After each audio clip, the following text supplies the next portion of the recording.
Hi అందరికీ నమస్కారం. Welcome to Lalitha dresses and vlogs అండి. ఇవాళ మేము ఇంట్లోనే రాగి పిండిని ఎలా తయారు చేసుకుంటామో చూపించబోతున్నాము. యాక్చువల్లీ ఇది మేము సేల్ చేస్తామండి. ఎవరైనా కావాలంటే ఇంటికి వచ్చి వాళ్ళు పిండి అనేది కావాలి అని చెప్పి తీసుకొని వెళ్తారనమాట. సో అది అనేది ఎలా ప్రిపేర్ చేసుకుంటున్నామో ఇవాళ నేను చూపించబోతున్నానండి. ఇది రాగులండి. రాగుల్ని మొత్తంగా చెరిగేసి ఇలా శుభ్రంగా కడిగేసేసి ఒక కాటన్ క్లాత్ మీద ఎండలో ఆరబెడతామండి. 1-2 డేస్ పడుతుంది ఎండిపోవడానికి. ఎండ బాగుంటే కనుక 1 డేనే సరిపోతుంది, లేదంటే కనుక 2 డేస్ పడుతుంది అనమాట. ఈ రాగులు మొత్తం ఎండిపోవడానికి మెయిన్ ఇంగ్రీడియంట్ ఇదే కదండి మన రాగి జావుకి. సో ఇది బాగా ఎండబెట్టుకుంటాము. నెక్స్ట్ ఇవి వచ్చేసి సజ్జలండి. ఇవి మేము ఒక్కొక్కటిగా తీసుకొని అన్నీ అందులో ఉన్న రాళ్ళు కానీ పుచ్చిపోయినాయి కానీ అన్నీ వేరుతామన్నమాట. ఇది వచ్చేసి సోయా గింజలండి. సోయా ఐడియా ఉంది కదా, ఇది మిల్లెట్స్ ప్లస్ గ్రెయిన్స్. ఇది వచ్చేది జొన్నలండి. ఇది వచ్చేటప్పటికి అలసందలు. ఇది కొరబియ్యం అంటే ఇప్పుడు పినోవా అని అంటున్నారు కదండి, అదన్నమాట. సో ఇది కూడా తెచ్చి శుభ్రంగా అన్నీ క్లీన్ చేస్తాము. ఇది వచ్చేటప్పటికి పెసలండి. ఇవి పచ్చ పెసలు అంటారు కదా అది. ఇవి ఉలవలండి. ఉలవలు మీకు ఐడియా ఉండే ఉంటుంది. ఉలవలు. ఇది వచ్చేటప్పటికి గోధుమలు.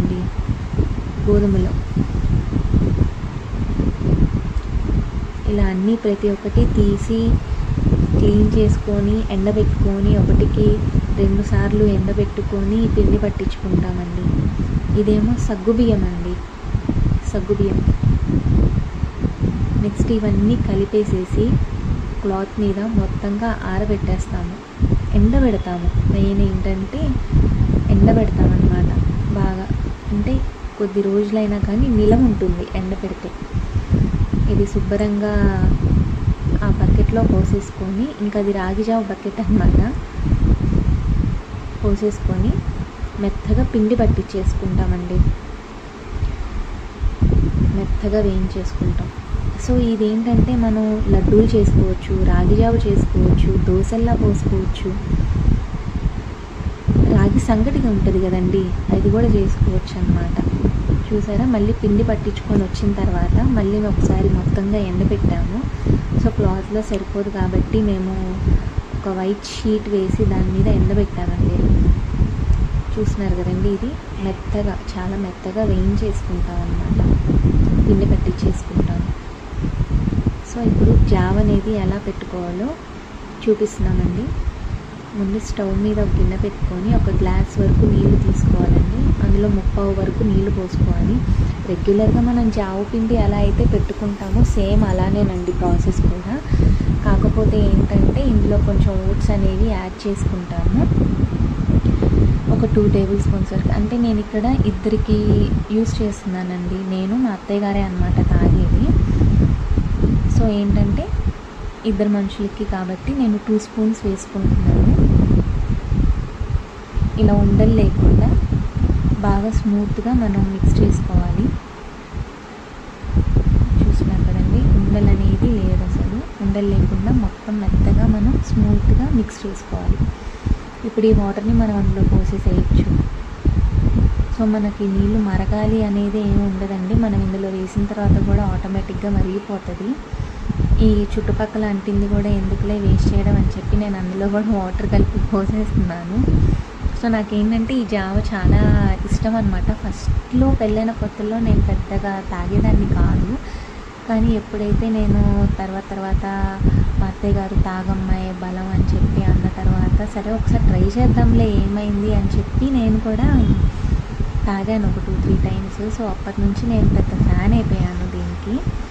సో రోజు కంపల్సరీ జావ అనేది మాకు ఉండాల్సిందనమాట, నాకు మా అత్తయ్య గారికి. ఇందులో ఒక 4 టేబుల్ స్పూన్స్ వరకు ఓట్స్ వేసుకుంటున్నానండి.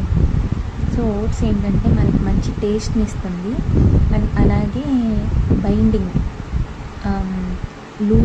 జావ లూజ్ అవ్వకుండా కొంచెం గట్టిగా ఉంటుందన్నమాట. అందుకని ఎక్కువ కూడా వేయకూడదండి, నార్మల్గా వేసేయచ్చు. ఇలా మొత్తంగా ఒకసారి కలుపుకోవాలి. యాక్చువల్లీ ఏంటంటే పెద్ద గిన్నె పెట్టుకోవాలి, కాకపోతే నాకు పాప నిద్రపోతుంది, అది లేచేలోపు తొందరగా చేసేసేయాలి అని చెప్పి నాకు కనపడిన గిన్నె పెట్టేశాను. సో అందుకే అక్కడే ఉండి చూసుకోవాల్సి వస్తుంది. ఇలా చూస్తున్నారు కదండి, మీకు 15 మినిట్స్లో మ్యాక్సిమం జావ అనేది రెడీ అయిపోతుంది. చిన్న మంట మీద మనం ఉడకనివ్వాలండి జావ అనేది.